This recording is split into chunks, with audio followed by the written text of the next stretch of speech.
Hello everyone, this is Nishu and you are watching Way of Learning. So guys, इस video में हम new international economic order topic के बारे में बात करेंगे, जो कि चैप्टर नंबर 1 का एक बहुत प्रोमिनेंट टॉपिक है। सो आइए स्टार्ट करते हैं। सो गाइज, हमारे जो टॉपिक का नाम है वो है न्यू इंटरनेशनल इकोनॉमिक ऑर्डर। इसको हम शॉर्ट फॉर्म में नियो के नाम से भी जानते हैं।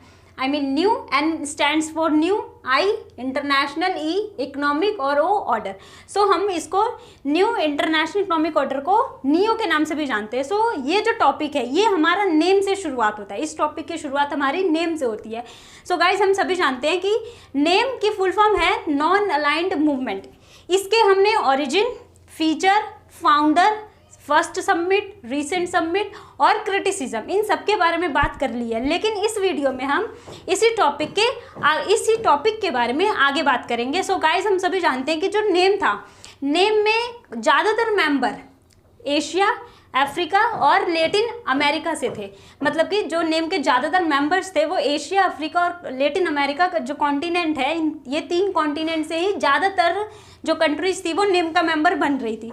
और ये कंट्रीज़ ज़्यादातर इकोनॉमिकली, सोशली और पॉलिटिकली किसी भी एस्पेक्ट्स में हम लोग बात करें तो उसमें वीक थी। कोई कंट्री इकोनॉमिकल स्टेटस, किसी कंट्री का इकोनॉमिकल स्टेटस अच्छा नहीं था, कोई सोशली डेवलप नहीं थी, कोई फाइनेंशियली स्ट्रांग नहीं थी, और कहीं किसी देश में बहुत ज़्यादा पॉवर्टी भी थी। सो ऑल राउंड अगर हम देखें तो ये गरीब थे। आई मीन ये इनका जो स्टेटस था वो नीचे था। तो क्योंकि नेम के जो ज़्यादातर कंट्रीज थी वो इकोनॉमिकली वीक थी, इस वजह से इन सभी मेंबर्स को या फिर नेम को कैटेगराइज कर दिया जाता है एज LDC। LDC का मतलब है least developed countries. So name को कैटेगराइज कर दिया जाता है as a least developed countries के तहत। अब बात ये आती है कि इनको कैटेगराइज कौन करता है। सो इनको कैटेगराइज करते हैं हमारे वर्ल्ड के डेवलप्ड कंट्रीज। जो भी वर्ल्ड में जितनी डेवलप्ड कंट्रीज थी वो इनको कैटेगराइज कर देती है।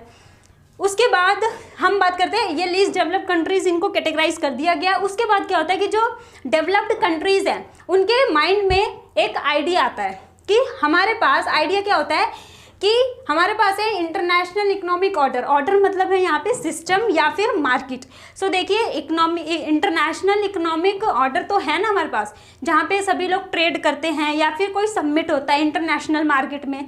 सो वो वहाँ पर होता है, लेकिन उसमें एक कमी होती है कि वहाँ पर जो डेवलप्ड कंट्रीज़ है उनका वर्चस्व ज़्यादा होता है और जो डेवलपिंग कंट्रीज़ है वो वहाँ पर पहुँच नहीं पाती है। ये आइडिया आता है डेवलप्ड कंट्रीज़ को। सो वो ये डिसाइड करते हैं कि अब हम एक ऐसा इंटरनेशनल इकोनॉमिक ऑर्डर बनाएंगे जहाँ पर जो डेवलपिंग कंट्रीज़ है उनका भी जो पार्टिसिपेशन है वो बढ़ जाए। सो ये जब इनके माइंड में आइडिया आता है तो ये बनाते हैं नियो, मतलब कि न्यू इंटरनेशनल इकोनॉमिक ऑर्डर।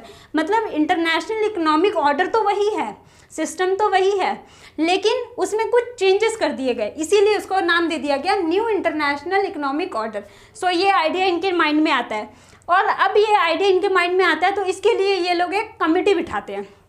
उस कमेटी का नाम है United Nations conference on trade and development. इसको हम शॉर्ट फॉर्म में अंकटाड के नाम से भी जानते हैं। हम कई बार अंकटाड भी बोल देते हैं शॉर्ट फॉर्म में। सो गाइस देखिए, नेम को कैटेगराइज कर दिया गया लीस्ट डेवलप्ड कंट्रीज़ के तहत। फिर डेवलप्ड कंट्रीज़ जो थी उनके माइंड में आइडिया आता है कि हमें जो इंटरनेशनल इकोनॉमिक ऑर्डर है उसमें कुछ चेंजेस करना चाहिए, तो इसका नाम वो रख देते हैं न्यू इंटरनेशनल इकोनॉमिक ऑर्डर। फिर इसीलिए वो एक कमेटी बिठाते हैं, उस कमेटी का नाम होता है United nation conference on trade and development. देखिए, फिर ये जो कमेटी है, ये कमेटी एक रिपोर्ट जारी करती है 1972 में ये कमेटी एक रिपोर्ट जारी करती है। उस रिपोर्ट का नाम होता है towards a new trade policy for development. उस रिपोर्ट का नाम होता है towards a new trade policy for development.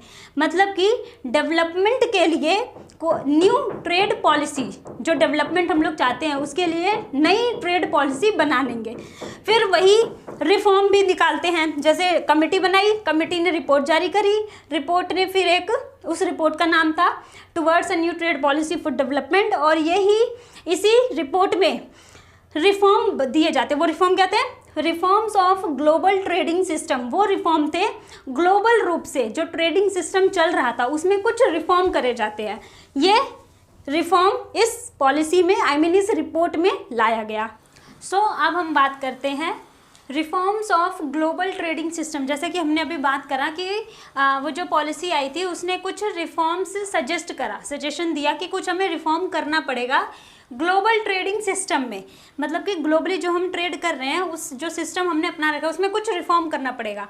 So major जो रिफॉर्म है अब हम उसके बारे में बात करते हैं। इन्होंने सजेस्ट किया, जो पहला सजेशन जो रिफॉर्म था वो बोला LDC control over there natural resources. पहला जो इनका रिफॉर्म था वो ये था कि इन्होंने बोला कि जो LDC है मतलब लीस्ट डेवलप्ड कंट्रीज है उनको उनके नेचुरल रिसोर्सेज पर, मतलब कि उनकी जो भी नेचुरल रिसोर्सेज हैं उनको खुद अधिकार दिया जाए कि वो अपने नेचुरल रिसोर्सेज अपने अनुसार यूज़ करें।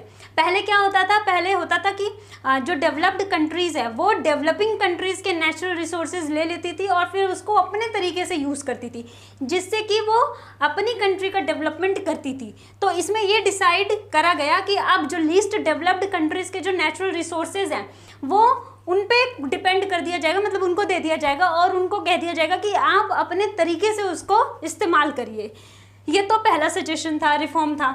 दूसरा था एक्सेस टू वेस्टर्न मार्केट। फिर इस कमेटी में मतलब इस रिपोर्ट में दूसरा जो सजेशन दिया गया, रिफॉर्म दिया गया, वो ये था एक्सेस टू वेस्टर्न मार्केट। मतलब कि इन्होंने बोला कि जो लीस्ट डेवलप्ड कंट्रीज़ हैं, जो हमारे पास वेस्टर्न मार्केट है, western market included international market, western market में ही इंटरनेशनल इकोनॉमिक ऑर्डर जो है मार्केट है वो भी इंक्लूड है, कि उसमें इनको एक्सेस करी जाए। मतलब कि अभी हमने बात करी कि जो इंटरनेशनल मार्केट होते थे उसमें जो लीस्ट डेवलप्ड कंट्रीज़ है या फिर डेवलपिंग कंट्रीज़ है वो उस वहाँ तक पहुँच ही नहीं पाती थी। तो इन्होंने बोला कि उनको हम अपॉर्चुनिटी देंगे ताकि वो उनकी पहुँच वेस्टर्न मार्केट तक हो सके। देखिए जब तक वो वेस्टर्न मार्केट में आएंगे नहीं तब तक वो तो अपना रोल किसी भी तरीके का नहीं निभा सकते। तो जैसे वो बोलते हैं ना, गेम जीतने के लिए हमें गेम खेलना ज़रूरी है, तो इसी तरीके से उनको अपना डेवलपमेंट करने के लिए पहले वेस्टर्न मार्केट में आना तो ज़रूरी है। सो इन्होंने दूसरा सजेशन ये दिया कि उनकी एक्सेस बढ़ाई जाए, उनकी पहुंच बढ़ाई जाए, उनको हेल्प करी जाए। थर्ड सजेशन उन्होंने दिया reduce cost of technology. Third suggestion था reduce cost of technology. So next जो उन्होंने सजेशन दिया वो ये था कि जो टेक्नोलॉजी है, देखिए जो गरीब देश है उनके पास टेक्नोलॉजी तो पहले से थी नहीं, ठीक है। जो डेवलप्ड कंट्रीज़ है टेक्नोलॉजी तो एडवांस्ड टेक्नोलॉजी की अगर हम बात करें तो वो तो डेवलप्ड कंट्रीज़ के पास ही थी ना, डेवलपिंग कंट्रीज़ के पास तो वो टेक्नोलॉजी थी नहीं। तो ये बोला गया कि क्योंकि वो स्ट्रॉन्ग तो है नहीं, काफ़ी वीक है इकोनॉमिकली, अगर हम बात करें पॉवर्टी ज़्यादा है तो वो वीक है, इस वजह से वो टेक्नोलॉजी एडवांस टेक्नोलॉजी कैसे लेंगे। तो इन्होंने सोचा कि जो टेक्नोलॉजी की कॉस्ट है उसको हम रिड्यूस कर देंगे, ताकि जब हम उसकी कॉस्ट रिड्यूस करें तो इसकी जो पहुँच है वो डेवलपिंग कंट्रीज़ तक पहुंच जाए। Next provide greater role. फिर उन्होंने बोला कि इनको हमें अपॉर्चुनिटी ज़्यादा देनी पड़ेगी, तभी जाकर ये ज़्यादातर उसमें पार्टिसिपेट कर पाएंगे, इंटरनेशनल मार्केट में पार्टिसिपेट कर पाएंगे। सो 4 रिफॉर्म दिए गए थे। पहला तो ये बोला गया कि लीस्ट डेवलप कंट्रीज़ द्वारा उनके जो नेचुरल रिसोर्स हैं उनको खुद यूज़ करने दिया जाए। दूसरा वेस्टर्न मार्केट में उनकी पहुंच बढ़ाई जाए। तीसरा कि जो टेक्नोलॉजी एडवांस टेक्नोलॉजी है उसका कॉस्ट रिड्यूस कर दिया जाए ताकि उनके तक पहुंच जाए। और चौथा ग्रेटर रोल, उनको ज़्यादा से ज़्यादा अपॉर्चुनिटी दी जाए ताकि वो पार्टिसिपेट कर पाए। देखिए जब हम उनके नेचुरल रिसोर्स उनको दे देंगे वो खुद यूज़ करेंगी, और जब उनके वेस्टर्न मार्केट में पहुंच मतलब इजी बना देंगे और टेक्नोलॉजी को रिड्यूस कर देंगे तो उनका रोल तो बढ़ेगा ना, इंटरनेशनल मार्केट में उनका रोल तो अपने आप बढ़ जाएगा क्योंकि हमने इतना सपोर्ट करा। So guys that's all for today. Thank you so much for watching this video. Please like, share and subscribe the channel.